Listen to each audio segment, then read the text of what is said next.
வீடியோக்குள்ளே வரணுண்டு என் மகனுக்கும் ஆசை பார்த்துக்கோங்க. அம்மா என்னைய எடுங்கம்மான்னா, சரி தம்பி நீயும் பறி உனையும் நான் எடுக்கிறேன் அப்படின்னு.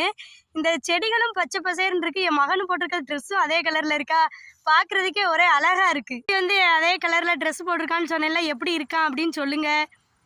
இந்த பக்கம் மாமாவும் பறிச்சுக்கிட்டு இருக்காங்க, பூ பறிச்சுக்கிட்டு இருக்காங்க, ஆவரம் பூவை தான். அப்படியே ஓடி ஓடி பறிக்காம பார்த்துக்கோங்க. அங்கிட்டு உள்ள செடியெல்லாம் அப்படியே பறிச்சுட்டு வந்துட்டான். உண்டு ஒரு குடம் தண்ணி ஊற்றி ஒரு பூ பூத்துச்சான். அது மாதிரி 1லேருந்து நம்ம 10 வரைக்கும் சொல்லுவோம். 10 குடம் தண்ணி ஊற்றி 10 பூ பூத்துச்சான் அப்படின்ட்டு. ஆனால் இந்த மழை பகுதிகளில் பாருங்கள், தண்ணியே ஊற்ற வேணாம். அது வந்து மழை பெய்கிறப்போ வர தண்ணி தான். நல்லா எவ்வளோ பளிச்சுன்னு இருக்குன்னு பாருங்களேன் அந்த பூவு. பூ பறிக்கிறதுக்கு இப்படியே நடந்து கொண்டே வந்துக்கிட்டே இருக்கிறோம். அந்த லாஸ்ட்டில் இருக்குது, அதை பறிச்சுட்டு அப்படியே போகலான்ட்டு. ரொம்ப அழகாக இருக்குது. இதை வந்து அப்படியேவும் சாப்பிடலாம்.